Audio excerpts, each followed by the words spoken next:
Hello बच्चों, क्या हाल चाल। सब एकदम ज़बरदस्त है।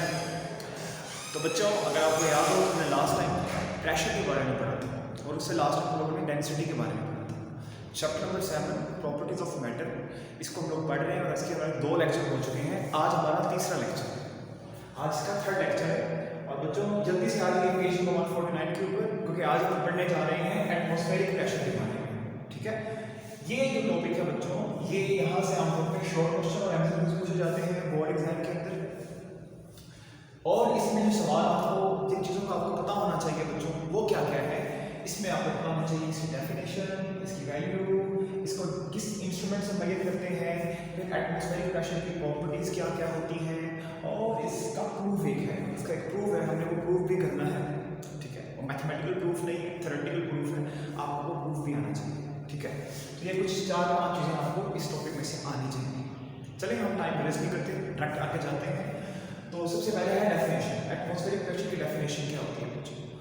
बच्चों आपको पता है कि हमारी जो ज़मीन है उसको चारों तरफ से एक एयर के कवर ने कवर किया हुआ है, उसको चारों तरफ से हवा ने घेरा हुआ है। जैसे मान लीजिए ये हमारी ज़मीन है और ये ज़मीन का सेंटर आ गया। ठीक है, इसको चारों तरफ से एयर ने ऐसे करके, मान लीजिए ये मैंने कवर बना दिया, तो एयर का कवर है जिसकी चारों तरफ। ठीक है, ये बीच में हम एयर को शो कर रहे हैं। इस कवर को क्या बोलते हैं बच्चों? शाबाश, इसको एटमॉस्फेयर बोलते हैं। इस कवर को बोलते हैं एटमॉस्फेयर। ओके, तो अगर ये एटमॉस्फेयर हो गया, तो इस एटमॉस्फेयर को यहाँ पे किसने होल्ड करके रखा, थाम के किसने रखा हुआ बच्चों? तो उसका आंसर है इस अर्थ की ग्रेविटी ने। इस अर्थ की ग्रेविटी ने इस एटमॉस्फेयर को यहाँ पे होल्ड करके रखा हुआ है। अब चूंकि इसने इसको होल्ड करके रखा हुआ है, तो ऑब्वियसली ये जो ग्रेविटी है, ये इसमें ऐसे अंदर वाली साइड में ऐसे इनवर्ट कुछ फोर्स लगा रही होगी, है ना, इसको खींच रही होगी अपनी तरफ, ऐसे ना होल्ड कर रही होगी, खींचा हुआ अपनी तरफ पुल कर रही होगी इस एटमॉस्फेयर को, जिसकी वजह से ये जो एटमॉस्फेयर है बच्चों, ये अपने उसकी वजह से इस एटमॉस्फेयर का कुछ वेट बनता है, मतलब इसका कुछ डाउनवर्ड फोर्स लगता है। और वो फोर्स जब हमारी अर्थ पे और उसके बड़े बड़े ऑब्जेक्ट्स पे लगाती है, तो उससे प्रेशर प्रोड्यूस होता है। ठीक है बच्चों, तो ये जो हमारी एटमॉस्फेयर है, जो कि कवर ऑफ एयर है अराउंड द अर्थ, ठीक है, ये जब हमारी अर्थ के ऊपर अपने वेट की वजह से कुछ प्रेशर बनाती है, उस प्रेशर को हम बोलते हैं एटमॉस्फेरिक प्रेशर। ठीक है बच्चों, एटमॉस्फेयर अपने वेट की वजह से ज़मीन को और ज़मीन पर पड़े हुए बॉडीज़ को जिस प्रेशर के साथ दबा रही है, उस प्रेशर को बोलेंगे एटमॉस्फेरिक प्रेशर। ठीक है, तो इसकी डेफिनेशन देखो बच्चों, the earth is surrounded by a cover of air called atmosphere. The pressure exerted by the weight of atmosphere, ये जो एटमॉस्फेयर है, ये अपने वेट की वजह से जो प्रेशर लगाती है बच्चों, उसको कहते हैं एटमॉस्फेरिक प्रेशर। एटमॉस्फेरिक प्रेशर, जो प्रेशर एटमॉस्फेयर लगा रही है, उसको बोलेंगे। आपने इसको केमिस्ट्री में पढ़ रखा होगा। अच्छा, तो वैल्यू क्या है इसकी बच्चों? इसकी वैल्यू है सी लेवल के ऊपर। सी लेवल के ऊपर हमेशा हमने इसकी वैल्यू को सी लेवल पे बताना है जब भी बताना है। तो सी लेवल पे इसकी जो वैल्यू है, मीन वैल्यू, मतलब इसकी एवरेज वैल्यू, वो क्या होती है? 101300 पास्कल। आपको पता है प्रेशर पर यूनिट पास्कल होता है, तो 1,1300 पास्कल। केमिस्ट्री में ये 325 भी हो सकता है, तो वो भी आप लिख सकते हैं, गलत नहीं होगा। भारत फिजिक्स की बुक में ये लिखा हुआ, तो हमने ये नंबर आपके सामने लिखा, इतना उसका इसका वैल्यू होता है। ठीक है, मतलब इतनी फोर्स पर स्क्वायर मीटर के हिसाब से ये प्रेशर जो है लग रहा होता है। और ये प्रेशर हमने एटमॉस्फेरिक प्रेशर का सिंबल आपको दिया हुआ है कि इस तरह इसको हम एक्सप्रेस कर सकते हैं। P फॉर प्रेशर और ATM सामने छोटा सा देंगे तो एटमॉस्फेरिक प्रेशर हो जाएगा। ठीक है, अच्छा, इसको किस इंस्ट्रूमेंट से मालूम करते हैं बच्चों? तो इसको मालूम करने के लिए हम इंस्ट्रूमेंट इस्तेमाल करते हैं, उसका नाम है बैरोमीटर। बैरोमीटर, ठीक है, बैरोमीटर क्यों कहते हैं इसको बच्चों? क्योंकि बेटा आपने शायद पढ़ रखा होगा केमिस्ट्री के अंदर कि जो बार होता है ना, बार बेटा ये हम प्रेशर नहीं कहते हैं। बार का खुद मतलब होता है प्रेशर, है ना, और ये प्रेशर का यूनिट भी है वैसे। तो बेटा बैरोमीटर का मतलब क्या हो गया? प्रेशर को मालूम करने वाली डिवाइस, प्रेशर को मालूम करने वाला मीटर। तो बैरोमीटर आपका, इसलिए इसको हम कहते हैं बैरोमीटर, जो प्रेशर को मालूम करता है। और कौन सा प्रेशर? Atmospheric pressure. ठीक है बच्चों, एक मैनोमीटर भी होता है, लेकिन उससे इसको कंफ्यूज नहीं करना, वो किसी और पर्पस के लिए इस्तेमाल होता है। एटमॉस्फेरिक प्रेशर के लिए सिर्फ बैरोमीटर आपने याद रखना है। और इसमें हम कौन से वाला, इस डिवाइस के अंदर हम एक लिक्विड यूज करते हैं, और वो लिक्विड आमतौर पे हम यूज करते हैं मरकरी। ठीक है बच्चों, इसलिए इस बैरोमीटर को हम आमतौर पे मरकरी बैरोमीटर भी बोलते हैं, क्योंकि प्रेशर को मालूम करने के लिए। ठीक है, अच्छा, तो ये साइड हो गई हमारी। ओके, अब हम आते हैं दूसरी साइड की तरफ। हमने डेफिनेशन कर ली, हमने कहा कि हमारी अर्थ को एटमॉस्फेयर ने कवर किया हुआ है और वो अपने वेट की वजह से अर्थ पे पड़े हुए बॉडीज पे और अर्थ पे जो प्रेशर लगा रही है उससे हम कहते हैं एटमॉस्फेरिक प्रेशर। इसकी वैल्यू होती है 101300 पास्कल और न्यूटन पर स्क्वायर मीटर। इसको इंस्ट्रूमेंट्स जिससे हम मेजर करते हैं उसको कहते हैं बैरोमीटर। इसकी प्रॉपर्टीज क्या होती है बेटा? इसकी दो प्रॉपर्टीज आपने याद रखनी है। पहली प्रॉपर्टी कि ये डिक्रीज करेगा, एटमॉस्फेरिक प्रेशर डिक्रीज करेगा जैसे ही हम ऊपर जाएंगे। ठीक है, हाइट पे जाएंगे ना जमीन से, तो ये डिक्रीज करेगा। क्यों? तो उसका आंसर भी लिखा हुआ है कि चूंकि एयर की डेंसिटी कम हो जाती है इस वजह से, और वैल्यू ऑफ जी कम हो जाती है इस वजह से। तो ये दो चीजें जो हमने यहाँ लिखी हैं, एयर की डेंसिटी और वैल्यू ऑफ जी, ये दोनों घट जाती हैं, कम हो जाती हैं जब हम बुलंदी पे जाते हैं, हाइट पे जाते हैं। इसलिए एटमॉस्फेरिक प्रेशर भी कम हो जाता है क्योंकि वो इन दोनों चीज़ों से बनता है। फिर तीसरी चीज़ है एटमॉस्फेरिक प्रेशर। दूसरी चीज़, एटमॉस्फेरिक प्रेशर तमाम डायरेक्शंस में एक्ट करता है। इसकी कोई पर्टिकुलर डायरेक्शन नहीं होती, ये हर डायरेक्शन में लग रहा होता है। ठीक है, मतलब एयर हर डायरेक्शन से आपको प्रेस कर रही होती है, इस बॉडी पे जिस पे वो लग रही होती है, जिस पे वो प्रेशर लगा रही होती है, उसको वो दबा रही होती है। ठीक है, अच्छा, ओके सर, ये तो आसान था। अब एक प्रूफ है, उसमें हमने ये साबित करना है एटमॉस्फेरिक प्रेशर वाकई ही तमाम डायरेक्शन में लगता है, इसको हमने प्रूव करना है। तो उसके लिए हम एक एक्सपेरिमेंट ले रहे हैं, टिन कैन एक्सपेरिमेंट, इसको मैंने नाम दिया है। हमने टिन का एक कैन लेना है बच्चों, ये जो कैन आपको दिखाई दे रहा है ये वाला, ये टिन का कैन है सारे का सारा। ठीक है, इसके ऊपर एक लिड है, इसके ऊपर एक ढक्कन है बच्चों। हम इस ढक्कन को ओपन करना है और इसके अंदर पानी फिल करना है। पूरा पानी नहीं डालना हमने, इसको कुछ आधा या उससे थोड़ा सा ज़्यादा पानी से फिल कर लेना है और ऊपर जो हवा है उसको छोड़ देना है। ठीक है, ढक्कन हमने उतारे रखना है और इसको उठा के एक बर्नर के ऊपर रख देना है। जब हम इसको बर्न करेंगे बच्चों, इसको हीट प्रोवाइड करेंगे, तो ये जो वाटर है बच्चों, इसका टेम्परेचर राइज करना शुरू हो जाएगा। कुछ टाइम के बाद क्या होगा बच्चों, जो वाटर है ये स्टीम में कन्वर्ट होना शुरू हो जाएगा। तो जब यहाँ पे स्टीम बनना शुरू होगी, वो स्टीम जब ऊपर को राइज करेगी, पता स्टीम ऊपर को राइज करती है, तो यहाँ जो एयर मौजूद है बच्चों, ये उस एयर को यहाँ से किक ऑफ कर देगी, इसको बाहर निकाल देगी और खुद उसकी जगह ले लेगी। उस मौके पर जहाँ पर पानी स्टीम को किक ऑफ कर देगा, स्टील कैन के अंदर से बाहर निकाल देगा, उस मौके पे आपने इस बर्नर से इस वाटर के स्टील कैन को उतार लेना है।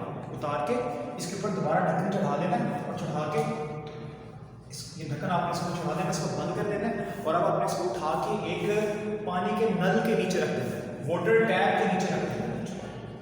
ये वाटर टैप है, इसके नीचे आप इसको रख देना है। जब आप इसको वाटर टैप के नीचे रखेंगे और पानी इसके ऊपर से पास करेगा, तो वो क्या करेगा, अंदर जो स्टीम है और अंदर जो वाटर है बच्चों, ये उसकी हीट एनर्जी को एब्जॉर्ब करना शुरू कर देगा। उसका नतीजा ये निकलेगा कि अंदर यहाँ पे पहले तो हवा थी, थोड़ी देर के बाद यहाँ पे स्टीम आ गई हुई है। तो जो स्टीम यहाँ पे मौजूद थी बच्चों, वो स्टीम अपनी सारी हीट को लूज करेगी और वो दोबारा वाटर में कन्वर्ट हो जाएगी और वो नीचे जो वाटर का हिस्सा बचेगी। यहाँ जो पानी है, यहाँ जो थोड़ा बहुत पानी अभी बचा हुआ है, जो कि स्टीम नहीं बना, यहाँ जो स्टीम के पार्टिकल्स मौजूद हैं बेटे, वो सारे के सारे वापस चले जाएंगे वाटर के अंदर। ठीक है, जब वो सारे पार्टिकल्स वाटर के अंदर चले जाएंगे तो ऊपर कुछ भी नहीं रहेगा। ऊपर क्या जनरेट हो जाएगा, वैक्यूम जनरेट हो जाएगा, मतलब ऊपर हवा की कमी हो जाएगी। जब एयर की अंदर यहाँ पे एयर की प्रेजेंस ही नहीं होगी तो अंदर एयर का प्रेशर डिक्रीज कर जाएगा, जबकि बाहर, इसके बाहर जो एयर का प्रेशर है वो बहुत ज़्यादा है अभी भी, और वो प्रेशर क्या करेगा, वो अंदर प्रेशर की कमी को महसूस करते हुए इस स्किन के कैन को हर तरफ से कंप्रेस करना शुरू कर देगा, जिसकी वजह से जो टिन का कैन है बच्चों, ये हर साइड से कोलैप्स करना शुरू हो जाएगा। जैसे आप देख सकते हैं यहाँ पे सारी साइड से कोलैप्स करना शुरू हो गया है।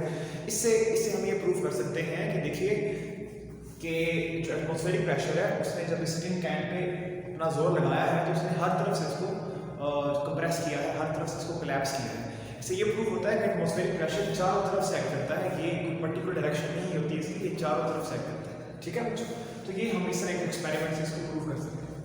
अब ये टॉपिक हो गया खत्म हमारा। अब एक छोटा सा टॉपिक है साथ में, प्रेशर एंड लिक्विड्स। ये लॉन्ग क्वेश्चन है, ठीक है, पेज नंबर 151 पे है।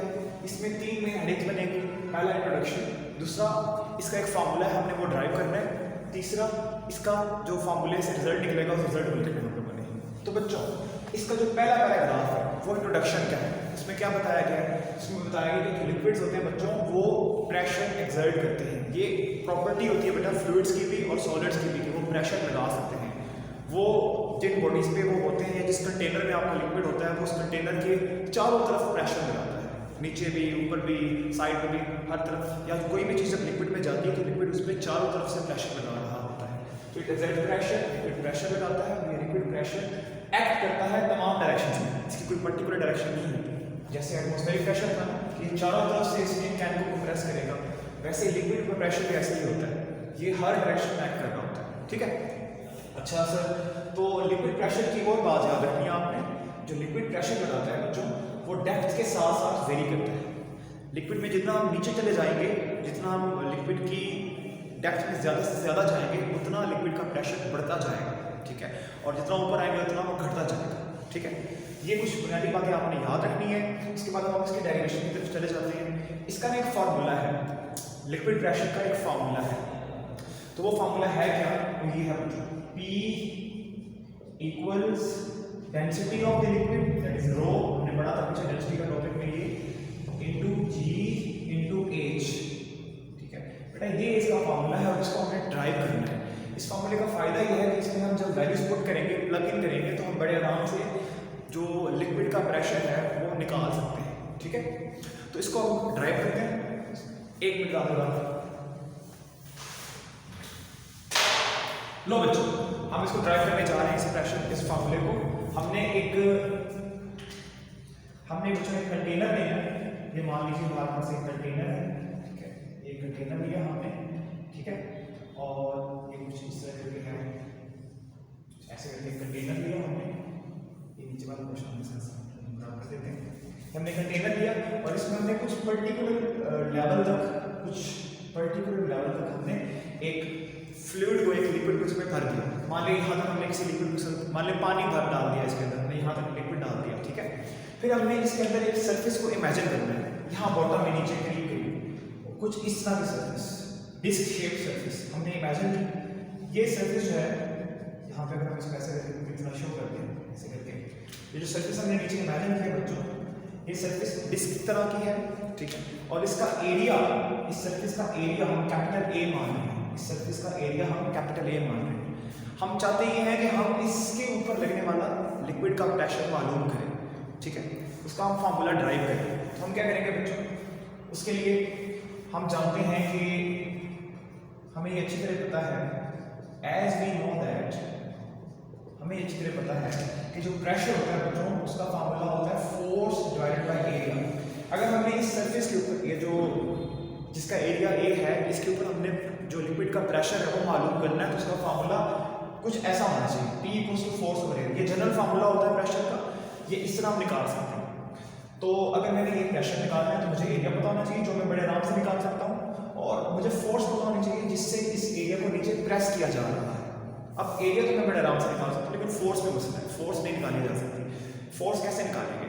देखो फोर्स है क्या यहाँ पे, इस सरफेस को किस फोर्स के साथ प्रेस किया जा रहा है, तो उसका आंसर है बच्चों, इसके ऊपर जितना भी लिक्विड है, इसके ऊपर जितना भी लिक्विड है वो सारे का सारा, ये मान लीजिए ये लिक्विड का वो सिलेंडर है, ये लिक्विड का वो सिलेंडर है जो एग्जैक्टली इसके ऊपर है, ये अपने वेट के जरिए इस सरफेस को नीचे प्रेस कर रहा होगा। ये अपने वेट, आप जब किसी चीज़ के ऊपर खड़े होते हैं तो अपने वेट के जरिए उस पर फोर्स लगा रहे होते हैं। इसी तरह सरफेस के ऊपर जितना भी लिक्विड होगा, हमने इस पूरे लिक्विड को यहाँ पे ड्रॉ कर दिया, तो इस शेप का जितना भी लिक्विड होगा, ये पूरा लिक्विड का सिलेंडर बना दिया, ये इसको नीचे को फोर्स लगा रहा होगा, और उससे यहाँ पे प्रेशर प्रोड्यूस हो रहा होगा। ठीक है, ठीक है, उससे यहाँ पे प्रेशर प्रोड्यूस होगा।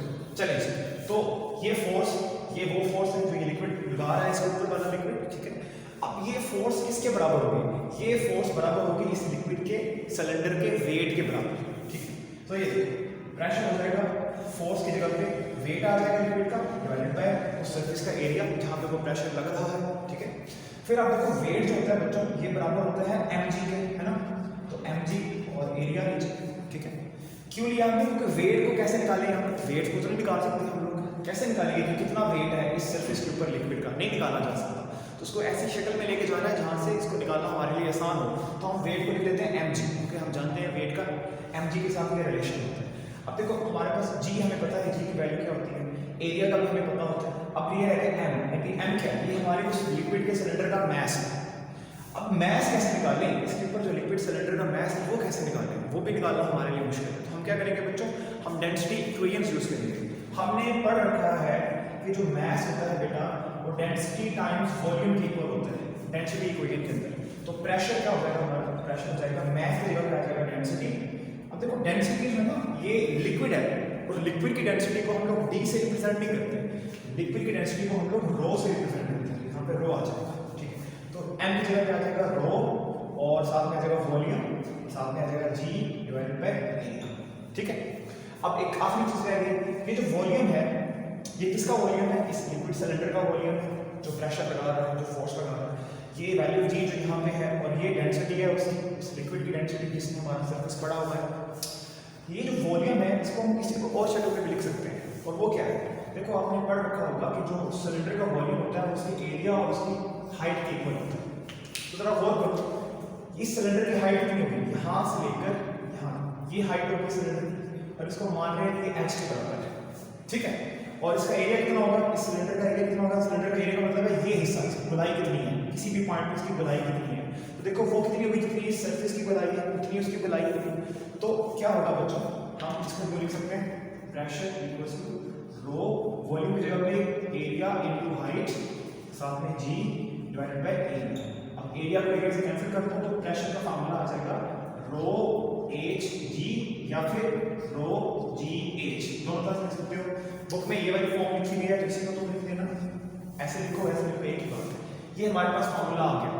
अब ये फार्मूला हमें बता क्या रहा है, ये फार्मूला हमें ये बता रहा है बच्चों कि जैसे जैसे डेप्थ बढ़ेगी, ये एज क्या है, ये हाइट है, या इसको डेप्थ कह सकते हैं, इस सरफेस की लिक्विड के अंदर डेप्थ, ये एज हमें वो बता रहा है, ठीक है।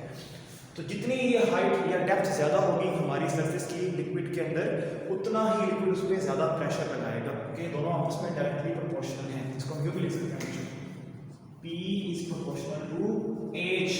What is H? Depth. Depth in liquid. जितनी लिक्विड के अंदर हमारी रखी हुई चीज़ की या हमारी डेप्थ ज़्यादा होगी, उतना प्रेशर जो लिक्विड लगाएगा उस सरफेस के ऊपर वो ज़्यादा होगा, और कम होगी तो कम होगा, ठीक है। इस तरह से ये पूरा रिलेशन आपने ड्राइव कर लेना है, ठीक है। ये बुक में दूसरा पैराग्राफ आपका पूरा है, और आखिरी जो 2-3 लाइनें लिखी हुई हैं वो रिजल्ट की हैं। बाकी आपका पूरा लॉन्ग क्वेश्चन हो गया, इसको अच्छी तरह से अटेम्प्ट कीजिएगा। मुझे दुआ में याद रखिए, नेक्स्ट लेक्चर में हम लोग पास्कल्स लॉ को करेंगे, ठीक है। अल्लाह हाफिज़।